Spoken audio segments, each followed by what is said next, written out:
Totalitas dukungan dan keberpihakan Ketua DPRD Badung Putu Parwata dalam mendukung kreativitas generasi muda penerus bangsa senantiasa direalisasikan. Hal ini terungkap saat politisi PDIP asal Desa Dalung tersebut melepas jalan santai Seke Truna Bina Putra Yewana, Banjar Bhinneka Nusa Kangin Dalung Permai di lapangan sekolah CIS Bali Dalung. Selesai melepas jalan santai, Ketua DPRD Badung Putu Parwata yang didampingi Kepala Dinas Banjar Bhinneka Nusa Kangin, Wayan Sarma, memberi apresiasi tinggi dan dukungan sepenuhnya terhadap berbagai kegiatan positif yang dilaksanakan Seke Truna Bina Putra Yewana Dalung Permai.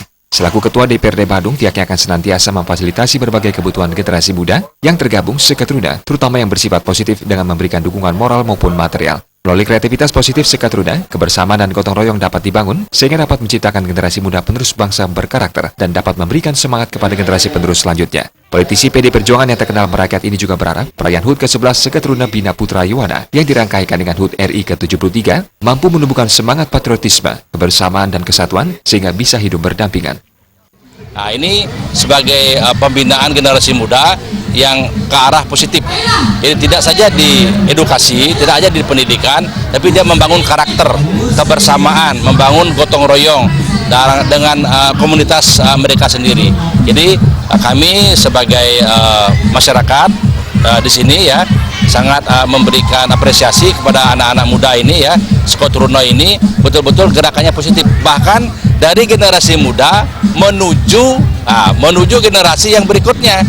Jadi generasi ke generasi dan bisa memberikan spirit kepada orang tua, lansia. Nah ini dibangun, spiritnya luar biasa. Jadi gerakan-gerakan Yewana ini, Seke Truna ini sangat positif sekali.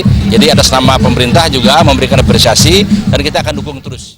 Menurut Ketua Seke Truna Bina Putra Yewana Banjar Bhinneka Nusa Kangin Dalung Permai, jalan santai, senam bersama, donor darah, dan pemeriksaan kesehatan gratis oleh Klinik Putu Parwata diselenggarakan dalam rangka HUT ke-11 Seke Truna Bina Putra Yewana Banjar Bhinneka Nusa Kangin Dalung Permai, sekaligus rangkaian HUT Republik Indonesia ke-73. Ketua Seke Bina Putra Yewana Banjar Dalung, Putu Dara Mangku Rila Cahya juga menyampaikan berbagai kegiatan positif dan kreativitas yang dilakukan Seke Truna Bina Putra Yewana selalu didukung penuh oleh Ketua DPRD Badung Putu Parwata, baik dukungan moral maupun material. Sebagai tokoh masyarakat di Desa Dalung, Putu Parwata tidak hanya mendukung berbagai kreativitas generasi muda di Desa Dalung, namun juga selalu hadir di tengah masyarakat dan generasi muda, serta selalu mendukung berbagai kegiatan masyarakat mulai dari anak-anak hingga orang usia lanjut. Dukungan Pak Putu Parwata di sini sangat besar sekali, terlihat dari peminjaman lapangan yang memang kita pergunakan dari sekolah CIS-nya yang milik dari Pak Putu Parwata. Selain itu dari seluruh lini dan dukungan Pak Putu dari semuanya aspeknya itu memang didukung oleh Pak Putu Parwata. Memang beliau memang mensupport, sangat mensupport semua acara yang kami buat, baik apapun itu pasti beliau mensupport. Saya sendiri memang generasi muda memang harus mewujudkan seluruh kreativitasnya sendiri, baik itu dari akademik, non-akademik, baik dari seni dan budaya itu memang harus dilestarikan. Jadi memang perlu adanya kreativitas dari muda-mudi sekarang untuk lebih mengembangkan seni budaya di Bali. Jalan santai menempuh rute 3 km lebih tersebut memperebutkan hadiah utama televisi serta puluhan hadiah menarik lainnya. Sufiatna, Bali TV.